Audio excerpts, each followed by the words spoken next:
I was thrown into a school classroom enveloped in an uncanny atmosphere. These are chairs and there are chairs and desks lined up, textbooks on the shelf, a blackboard, and all that good stuff.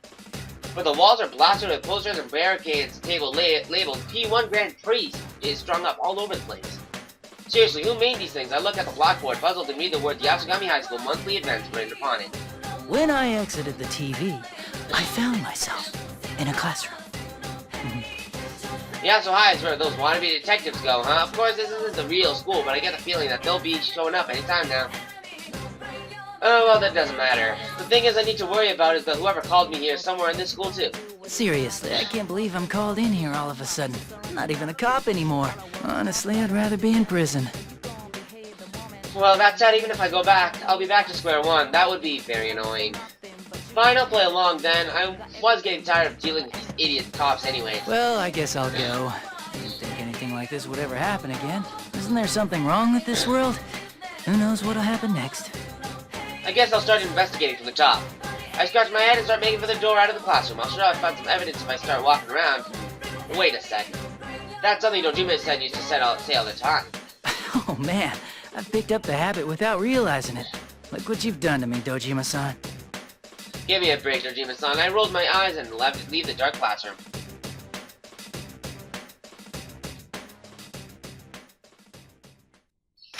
To be continued? No. No! No, please. I want to keep playing.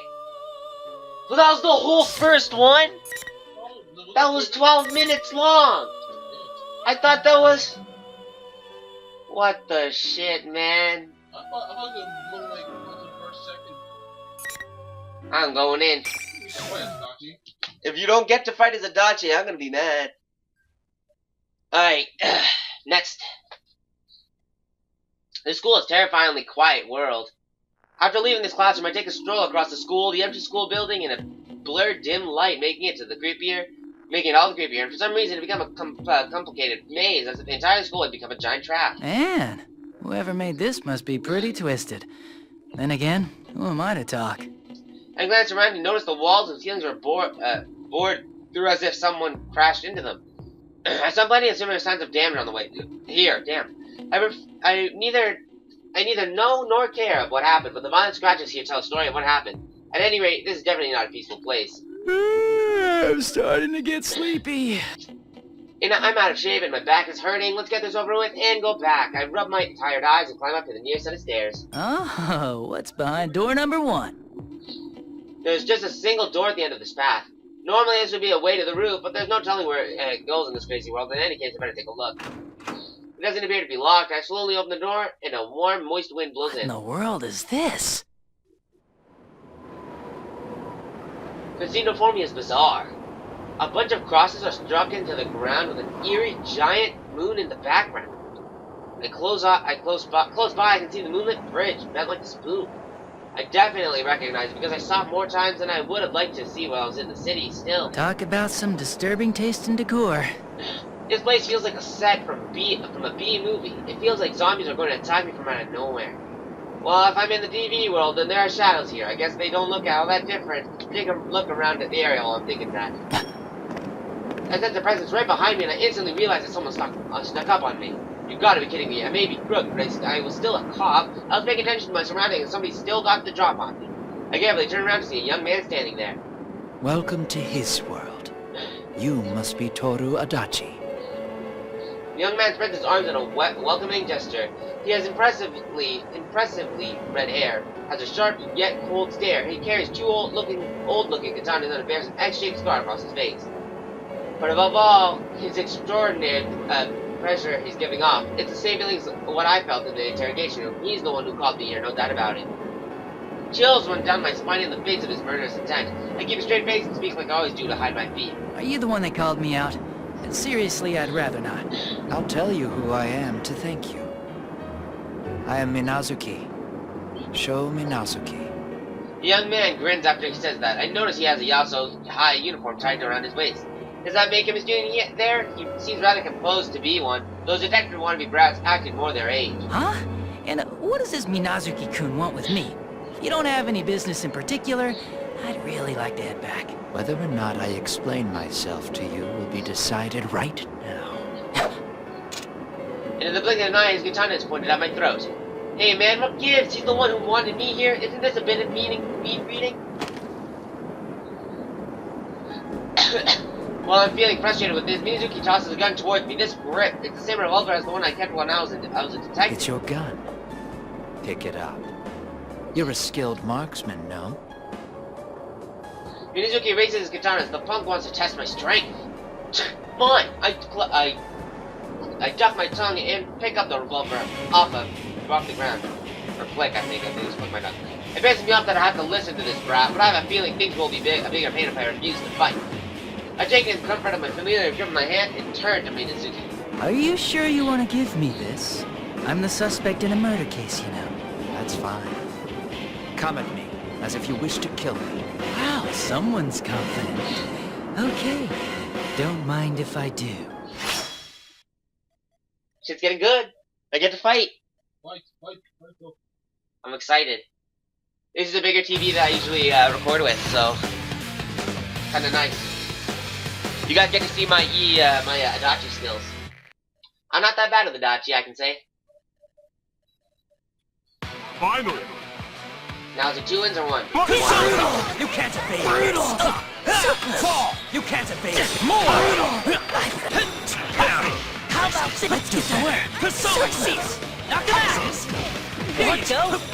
Go! You can't evade it. You're an ice. My face! Whoa, come here. I'll take you. It's time to despair. It really is stupid. Oh, man. This eases. Damn it. How about this? Holy. It's time to despair. Don't let me down. Taste this. Not this. Here comes one done. Goodbye. Oh, shit. You can't evade this. Oh, go. So good. You're an eyesore. Persona. Stop. You won't escape. You're an eyesore. Oh, we're gonna get close. Go. God, bitch. What a Oh, joke. shit. Yeah.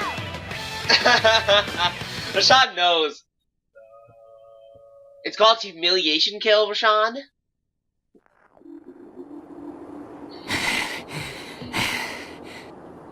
I feel uplifted for the first time in a while. Minazuki's power was something. It definitely wasn't the standard keep it clean style fighting. Sure, I beat him, but he probably wasn't taking me seriously. In fact, Minazuki's pretty nonchalant while he looks at me, but he seems satisfied. You're quite skilled. I find your defeat incomprehensible. Look who's talking. You look like you've got lots more energy to spare, too. Indeed. I was only testing you. I wanted to see if you would be of any use. I'm going to create his world. For that, I require your assistance. His world? Huh. Now I'm a little interested. Tell me more. Now to think of it, he said his world before too, so he's got another ally. Just in case I sneak my revolver behind my back and reload the cylinders. This is what that boy wishes for. I intend on destroying this world. The world is filled with deception.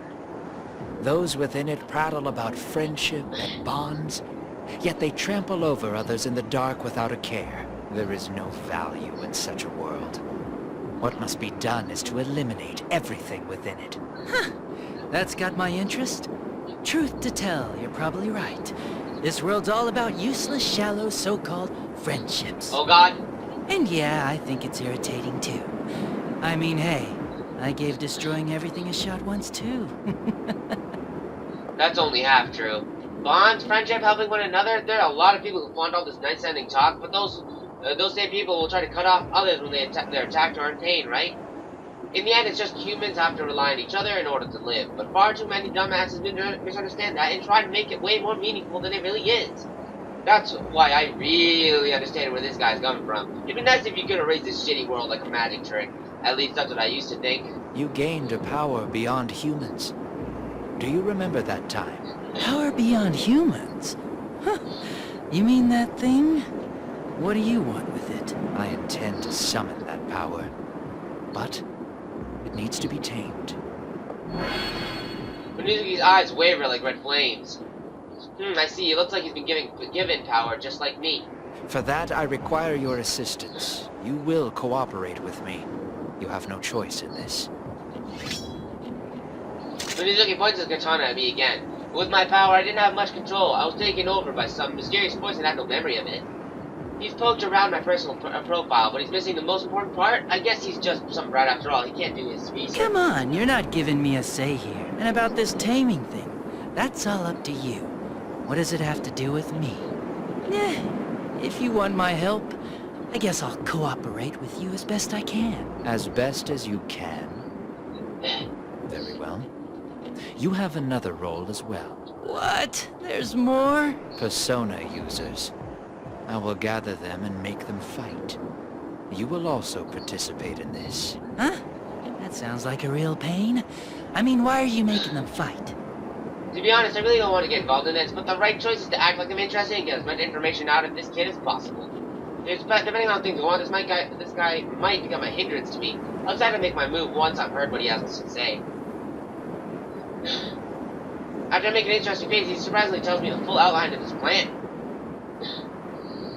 He's going to gather shadows until he has a giant collection of them, like a pile of sculpting clay. Use that as a vessel. He plans to make the summon what he calls power beyond the bounds of man to inhabit it. But in order to pacify such a powerful being, he apparently needs persona fragments that are created when personas use their powers on one another. So he thought of the idea of creating a one-on-one tournament between persona users called P1 Climax. Plus, he's made some exact duplicates of people out of shadows in order to force them into fighting one another. I have to admit, he's made an effort. In addition, he's already taken some persona users belonging to an organization called the Shadow Operatives hostage. He's definitely planned for this, although I really don't get the point of crucifying his characters on those tacky crosses. Anyways, blah blah blah, I've been called in to help him collect the fragments and to help him get a hold of that power within the giant shadow. It all sounds pretty stupid, really, but Minazuki is deadly serious. He really intends to go through with this. How did he manage to come up with a plan that's such a convoluted pain in the ass? Maybe it's just because I haven't been around for a while, but I'm actually impressed at how ridiculous this scheme of his is. I'll add the persona users of this town to the fight as well. You understand, no? They were the opposition who shattered your previous ambitions. Have your revenge on them if you wish. Even if you do nothing, I will not complain. Revenge, huh? We will prepare the stage for you. You're free to destroy them if you so choose. The clashing of competing powers will give off persona fragments. This will advance our plans. And if I refuse? Then the murders which occur on foggy days will begin again. I see. Well, can't let that happen. I never had a choice in the start, huh? Well, I didn't expect to just go home without having to do some kind of work. And after hearing his plan, I can't just sit there. I was kind of thinking about what to do, though it suddenly felt the ground shaking beneath us. It's time. Here it comes. Minazuki looks up at the sky and stares off to the distance. Suddenly, man, I'm fucking reading so much words. What the huh?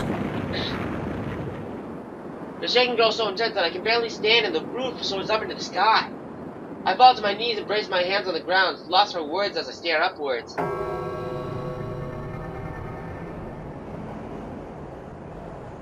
Wait a second. Ugh. The sky turned red like ink staining a piece of paper, and an infection spreading across his healthy flesh. Oh, man. Isn't this a little over the top? Holy. That looks badass. The shaking finally stopped, so I run up to the edge of the roof. I look down at the world from there and gulp involuntarily. The town's covered in an eerie red mist. The sky, the moon, even the air itself is covered in red. It's the same color as Minazuki's eyes, as if to show me that everything is at its mercy. Hey, is this? What the hell? Damn! This is totally out there. My world is awesome! Dude, you're Adachi, right? Did you see that just now? Did you? The world's all red! Well, better red than dead. Just kidding. The young man who had been cool and calm just a moment ago is now jumping around like a little kid, an innocent brat playing with a new toy. Huh? Whoa, hold on. What's with the wild mood swing? What are you all surprised for? Oh, you were talking to him, huh? That kind of puts a damper on things. Him? Just in case, I could take a look around, but we're the only ones here. The red-haired boy laughed merrily as I cocked my head in confusion. Well, that's fine. I'm Sho Minazuki. Welcome to my world, as I like to call it. I've heard about you. You hate this world too, right? Good for you, because it's all going away. Huh. So, you're different from Minazuki-kun. Ugh, you're still on this? Minazuki is him. I'm Sho. It's too much of a pain to explain it anymore. Oh my god. Just kidding. Maybe he just doesn't care to keep talking, but Sho ends the conversation. Does he have split personalities? I've never met somebody who does before, but it's fairly common to hear about it when you talk with cops about psychic care cases. Still something doesn't seem right. I feel something different. Some threatening madness from him. Well, that doesn't matter right now. I just slump my shoulders, fed up with the fact that now I have even more trouble to deal with. But that aside, are you really any good to me? If you're totally weak after saying you'll help out, I don't need your bullshit. And if you really are like that, I'll seriously kill you. I don't think I ever gave a clear yes or no yet. This is all so sudden, you know? Huh? Are you an idiot? Cooperating lets you live. Refusing gets you killed. Get it? Those are some pretty extreme choices. Enough going on in circles. I wouldn't mind destroying you, but he's telling me not to. That means you're game to do this. You seem like you enjoy things that get bloody. What's wrong with that? It goes gushing out like right? Sho answered without any hesitation. The type that self-awareness is the very worst. But this kid should be more careful. No matter how strong you are, even if you think you've got control over a great power, if you let your guard down, you're gonna get your feet swept right out from under you. Yeah, sure, I'll participate. I was getting bored, so this would probably be a good way to kill time. But I'll do this my way. I have my own rules, you know? That's right, I have my own set of rules. I don't give two shits about this perfect world or his power. All this crap about getting revenge on the kids from Inaba, or the fighting between Persona users doesn't matter to me either. They can do whatever they want. But things are different if they say they're going to start interfering with me. I don't want anyone getting in the way of my rules, no matter what. Huh? Well, do what you want. I don't care if it's rules or roulettes, but if you try anything funny, I'll cash you out like that. I'll mount you up nice on the wall next to the investigation team. A dodgy-looking Adachi. Oh my god. Just kidding. He laughs at his own lame joke, then his eyes suddenly glow red. He turns his piercing gaze on me. But I'll be watching you, so you better not slack off. Got it? Well, I've got somewhere to be, so do what you want from here. See ya! Sho raises an arm as he gallantly leaves the room. I consider attacking him from behind for a moment, but that's probably not a wise move, considering that I don't know what his power is. Only idiots rush things. Now then, how do I go about this?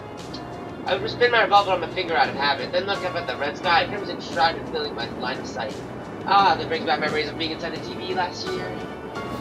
First time I found myself inside the television, the day of being on Run Ragged, running around with Ojima-san, fighting the kids inside the TV world. I thought I'd forgotten all that, but I guess not. They're not very pretty memories, but it wouldn't be a lie to say that those experiences made me the man I am today. I'm hit by the fierce wave of nostalgia and close my eyes. The lump of steel in my hand seems impressively heavy.